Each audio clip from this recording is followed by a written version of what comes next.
সুপ্রিয় দর্শক, আসসালামু আলাইকুম। আপনাদের সবাইকে স্বাগত জানাচ্ছি এখনকার আলোচনায়। আপনাদের সঙ্গে আছি আমি সিরাজুল ইসলাম। দর্শক, মার্কিন প্রেসিডেন্ট ডোনাল্ড ট্রাম্প গত ২ মাসে ৩৭ বার বলেছেন ইরানের সাথে চুক্তি হয়ে যাচ্ছে, কিন্তু আজ পর্যন্ত চুক্তি হয়নি। তিনি গতকালও বলেছেন যে ২-৩ দিনের ভেতরে চুক্তি হয়ে যাবে ইরানের সাথে। মার্কিন গণমাধ্যমগুলো প্রশ্ন তুলেছে, যদি এবার চুক্তি না হয় তাহলে ট্রাম্পের অবস্থা কি হবে। এপাশে যে লেবাননকে কেন্দ্র করে ইরান এবং ইসরায়েলের ভেতরে খুব সংক্ষিপ্ত পরিসরে বাট বেশ শক্ত যুদ্ধ হয়ে গেল, সেই লেবাননের উপর কিন্তু ইসরায়েল আবার হামলা চালিয়েছে। তার মানে ইসরায়েল এবং হিজবুল্লাহর ভেতরে যুদ্ধ চলছে। এর ভেতরে গত রাতে হিজবুল্লাহর একদল যোদ্ধা ইসরায়েলের ভিতরে ঢুকে পড়েছিল এবং তারা ইসরায়েল সেনাদের উপরে গোলাগুলি চালিয়েছে। লেবানন পরিস্থিতি ইসরায়েলের জন্য এতটাই জটিল হয়ে উঠেছে যে ইসরায়েলের জাতীয় নিরাপত্তা বিষয়ক মন্ত্রী ইটামার বেন গাভির বলেছেন যে লেবাননের উপর শুধু যুদ্ধ করলেই হবে না, লেবানন থেকে নারীদেরকে ধরে আনতে হবে আর তরুণী এদেরকে অপহরণ করে আনতে হবে, যাতে হিজবুল্লাহর উপরে কার্যকরভাবে চাপ সৃষ্টি করা যায়। তার মানে তারা যে যুদ্ধ করছে হিজবুল্লাহর উপরে, সেই যুদ্ধ আসলে খুব একটা কাজে আসছে না, এটা বোঝা যাচ্ছে। ইটামার বেন জাভিরের এই রকমের উগ্রবাদী কথাবার্তা কাজকর্মের জন্য তার উপরে ফ্রান্স নিষেধাজ্ঞা আরোপ করেছে। ফ্রান্স বলেছে এই ইটামার বেন গাভির ফ্রান্সে প্রবেশ করতে পারবে না। এদিকে হরমুজ প্রণালীতে আমেরিকার যে অ্যাপাচি হেলিকপ্টার বিধ্বস্ত হয়েছে, কোনো সূত্র বলছে সেটা ইরানের আঘাতে হয়েছে। এ ব্যাপারে মার্কিন প্রেসিডেন্ট ডোনাল্ড ট্রাম্প কিছু কথা বলেছেন। আরেকটি গুরুত্বপূর্ণ খবর আছে, সেটি হচ্ছে ইরান এবং ইসরায়েলের ভেতরে যে সংক্ষিপ্ত পরিসরে 2 দিন আগে যুদ্ধ হয়ে গেল, সেই যুদ্ধে ইরানের ক্ষেপণাস্ত্রের আঘাতে ইসরায়েলের রামাত ডেভিড বিমানবন্দরের বিমানের হ্যাঙ্গার মারাত্মকভাবে ক্ষতিগ্রস্ত হয়েছে। সেখানে ডাইরেক্ট ক্ষেপণাস্ত্র আঘাত এনেছিল। তো সুপ্রিয় দর্শক, এই সব বিষয় নিয়েই এখন বিস্তারিত আলোচনা করব। আশা করি আপনারা সঙ্গে থাকবেন, আর ভিডিও ভালো লাগলে লাইক কমেন্ট শেয়ার করবেন এবং চ্যানেলটি সাবস্ক্রাইব করে সাথেই থাকবেন।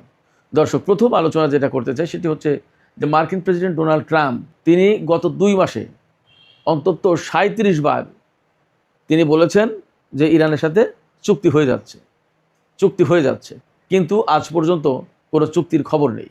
এ নিয়ে মার্কিন টেলিভিশন সিএনএনের ওয়েবসাইট যেটা, তাতে বিস্তারিত প্রতিবেদন প্রকাশ করা হয়েছে। সেখানে দেখা যাচ্ছে একেবারে নাম ধরে তারিখ ধরে ডোনাল্ড ট্রাম্প কোন সময় কোথায় কার কাছে কোন উপলক্ষে কি বলেছেন একদম পরিষ্কার সব কিছু মোটামুটি লেখা আছে।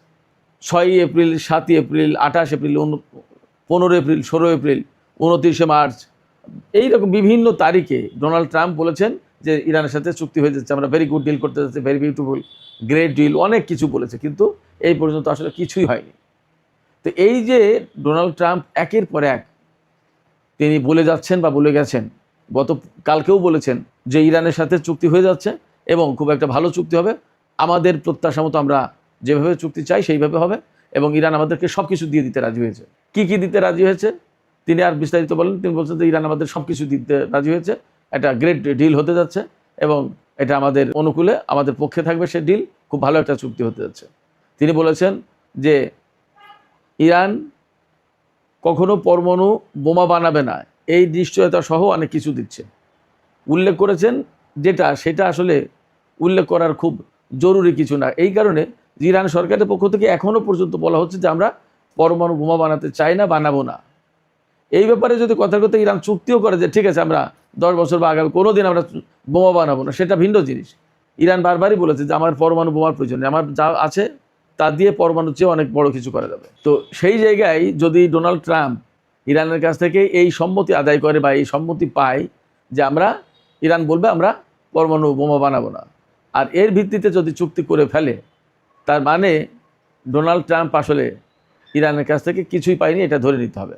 কেন কিছুই পায়নি বলছি? কিছুই পায়নি বলতে সেটা হচ্ছে যে ডোনাল্ড ট্রাম্প ইরানের কাছ থেকে সমৃদ্ধ ইউরেনিয়াম নিয়ে নিতে চেয়েছে, ইরান সেটা দেবে না। পরমাণু কর্মসূচি বন্ধ করার কথা বলেছে, ইরান তা করবে না। হরমুজ প্রণালী খুলে দেওয়ার কথা বলেছে, ইরান তা খুলবে না, বরং টোল আদায় করবে। আর ইরানের যে সম্পদ আমেরিকার হাতে আটক আছে সেগুলো দিয়ে দিতে হবে, তা না হলে চুক্তিই হবে না। এরপরে ইরানের উপর থেকে নিষেধাজ্ঞা প্রত্যাহার করতেই হবে। তো এইগুলো যদি হয়ে যায় তাহলে আমেরিকার পক্ষে চুক্তি যায় কি করে? ইরান তো বলে আসছে যে আমরা পরমাণু বোমা বানাবো না। এটা চুক্তি করে বলানো আর না বলানোর ভিতর পার্থক্যটা কি? আমরা বিভিন্ন অ্যাঙ্গেল থেকে বিভিন্ন লক্ষণ উপলক্ষ দেখে বলি যে ইরানের হাতে হয়তো পরমাণু অস্ত্র আছে, বা ইরান পরমাণু বোমা বানিয়ে ফেলেছে বা পরীক্ষা করেছে, আমরা সেটা বলি আমাদের বিভিন্ন দৃষ্টিভঙ্গি থেকে, বিভিন্ন বিশ্লেষণ থেকে। কিন্তু ইরান তো বলছে যে আমরা পরমাণু বোমা বানাইনি এবং আমরা বানাবোও না। তো সেই ব্যাপারে যদি চুক্তি করাই, তাতে কি এমন অ্যাচিভমেন্ট আমেরিকার? তো সিএনএন প্রশ্ন তুলেছে, যদি আগামী 2-3 দিনের ভেতরে, অর্থাৎ শুক্রবারের ভেতরে চুক্তি না হয় তাহলে কি হবে? এই প্রশ্নের জবাব আসলে নেই। সিএনএন আর একটা প্রশ্ন তুলেছে যে ডোনাল্ড ট্রাম্প কেন বলেন এটা? এই যে প্রায় সময় বলেই আছেন যে ইরানের সাথে আমাদের চুক্তি হয়ে যাচ্ছে, তো এই কথা কেন বলেন তিনি? সেখানে 3টা কারণ উল্লেখ করা হয়েছে। একটা হচ্ছে যে তিনি হয়তো বাস্তবতাই জানেন না, যে গ্রাউন্ডের রিয়েলিটিটা কি, এই রিয়েলিটি সম্পর্কে ডোনাল্ড ট্রাম্পের ধারণা নেই, এটা হতে পারে। আরেকটা হতে পারে যে তিনি এই কথা বারবার বলে ইস্টাবলিশ করতে চান একটা চুক্তি সত্যি সত্যি হওয়াই দেবেন। তিনি বারবার বলে ইরানকে হয়তো এই দিকে নিয়ে আসতে চাইছেন। তার মানে এক ধরনের চালাকির আশ্রয় নেওয়া। কিন্তু আসলে এটা হবে কিনা, ইরান এই চালাকিতে বা এই ফাঁদে পা দেবে কিনা, পড়বে কিনা, সেটা তো প্রশ্ন। ইরান তো এত কাঁচা কোনো ডিপ্লোম্যাটদের দেশ না যে দেশে কোনো ভালো ডিপ্লোম্যাট নেই বা ভালো বুদ্ধিওয়ালা নেতা নেই, তা তো না। বরং ইরান বছরের পর বছর, যুগের পর যুগ এই আমেরিকা, ইসরায়েল, তারপরে পশ্চিমা বিভিন্ন দেশ, মধ্যপ্রাচ্যের কত প্রতিবেশী দেশ, শত্রু, তাদের সাথে লড়াই করে, তাদের সাথে প্রতিদ্বন্দ্বিতা করে এ পর্যন্ত টিকে আছে এবং এই পর্যন্ত এসেছে। সেই জায়গায় ডোনাল্ড ট্রাম্প ইরানকে একটা ফাঁদে ফেলে বা বারবার বলে পারসুয়েট করে, 100 বার একটা কথা বলে তার একটা প্রভাব হয়তো পড়ে, সেই রকম একটা পরিবেশ তৈরি করে ইরানকে দিয়ে চুক্তি করাবে, এটা কি সম্ভব? প্রশ্নই ওঠে না। আরেকটা কারণ বলেছে সিএনএন, যে তিনি হয়তো এই কথাগুলো বলে বিশেষ করে তেলের বাজারটা ঠিক রাখার চেষ্টা করেন। এই তো হয়ে যাচ্ছে চুক্তি, তার মানে চুক্তি হয়ে গেলে বেটার একটা সিচুয়েশনে যাবে, অতএব তেলের বাজার ডাউন হয়ে আসবে। কিন্তু আসলে তো তেলের বাজার ডাউন হয়নি। এই যে গতকাল যে খবর দেখলাম, গতকালকেও তো বলেছিলাম যে তেলের দাম, ব্রেন্ট ক্রুড যেটা তার দাম গতকাল $97-98 হয়ে গিয়েছিল। আর টেক্সাস ক্রুড যেটা, সেটার দাম আপনার $94 ব্যারেল প্রতি হয়ে গেছিল। তো দাম কমলো কোথায়? যুদ্ধের আগে যেখানে $65-70 ছিল পার ব্যারেল তেলের দাম, সেই তেলের দাম এখন 100-র কাছাকাছি। যুদ্ধ চলাকালীন আরও তো বেশি উঠেছিল, এখন তো কিছুটা কমেছে, কিন্তু তাও তো 90-95-100 এর ভেতরেই থাকছে, দাম তো খুব কমেনি। ফলে ডোনাল্ড ট্রাম্প যে চালাকির আশ্রয় নিচ্ছেন, এই চালাকির আশ্রয় নিয়ে লাভ খুব একটা হবে না, বরং তিনি তার দেশের জনগণের কাছে খুব হালকা হয়ে যাচ্ছেন প্রতিদিন। দেখেছেন না গতকালকের খবর? গতকালকের মানে বাংলাদেশের টাইম আজকে, গত রাতে NBA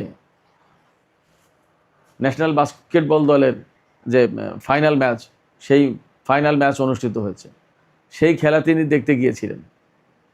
গিয়ে যখন জাতীয় সঙ্গীত শুরু হয়েছে, তখন গ্যালারির লোকজন ডোনাল্ড ট্রাম্পকে লক্ষ্য করে দুয়োধ্বনি তুলেছেন, তাকে ইনসাল্ট করে বিভিন্ন রকম কথাবার্তা বলছেন।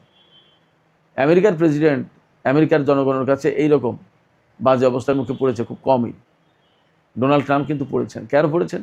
ডোনাল্ড ট্রাম্পের যে কথা, যে কর্মকাণ্ড, বাস্তবে কাজের সাথে কথার কোনো মিল নেই। তিনি বারবারই বলেন চুক্তি হয়ে যাচ্ছে, কিন্তু চুক্তি হয় না। তাহলে মানুষ তাকে খুব হালকা ভাবছে, তার অর্থাৎ ডোনাল্ড ট্রাম্পের কথার কোনো মূল্য নেই মানুষের কাছে। সারা বিশ্বেই একই অবস্থা, শুধু আমেরিকায় না, সারা বিশ্বে। তো যাই হোক দর্শক, লেবানন প্রসঙ্গে চলে আসি এবার। লেবাননে ইসরায়েল আবার হামলা চালিয়েছে বা হামলা চালাচ্ছে এবং টাইরে শহর খালি করে দেওয়ার জন্য নির্দেশনা দিয়েছে। সেখান থেকে লোকজন সরে যেতে শুরু করেছে এবং হিজবুল্লাহ যথারীতি যুদ্ধ করছে। আমি সর্বশেষ যা দেখেছি তাতে ইসরায়েলের হামলায় 8 জন নিহত এবং 30 জনের বেশি আহত হয়েছে আজকে।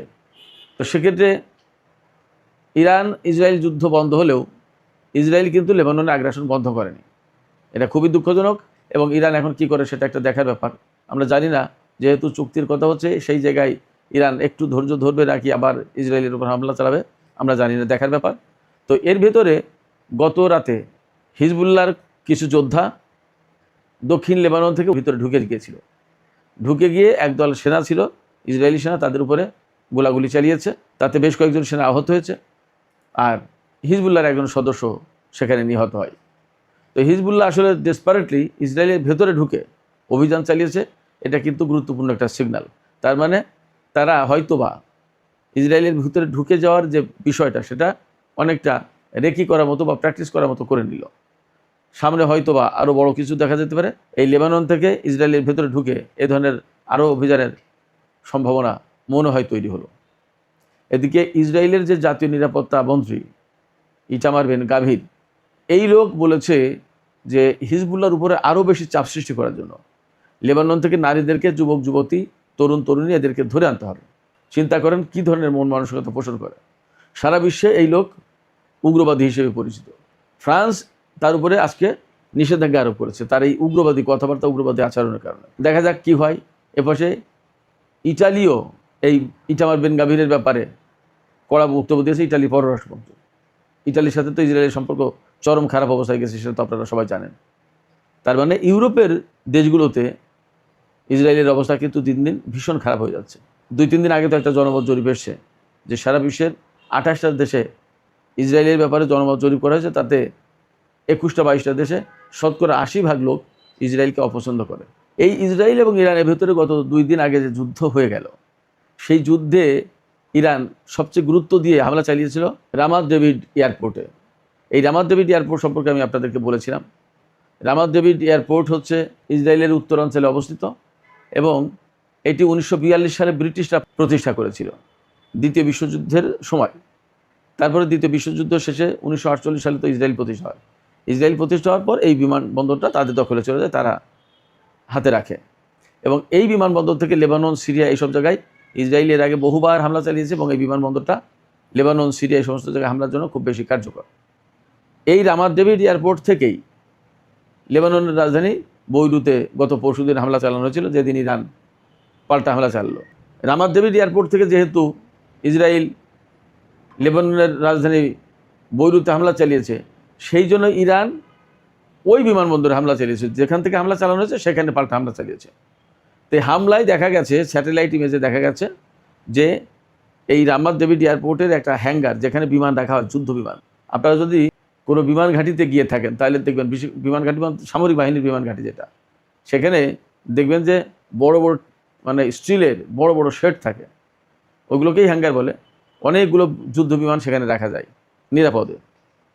মানে অনেক মোটা স্টিলের ইস্পাতের পাত দিয়ে আপনার ওগুলো সামনে দেওয়া থাকে এবং খুব মজবুত, খুবই মজবুত, সহজে ছোটোখাটো বোমায় ক্ষেপণাস্ত্র করতে কিছু করতে পারবে না।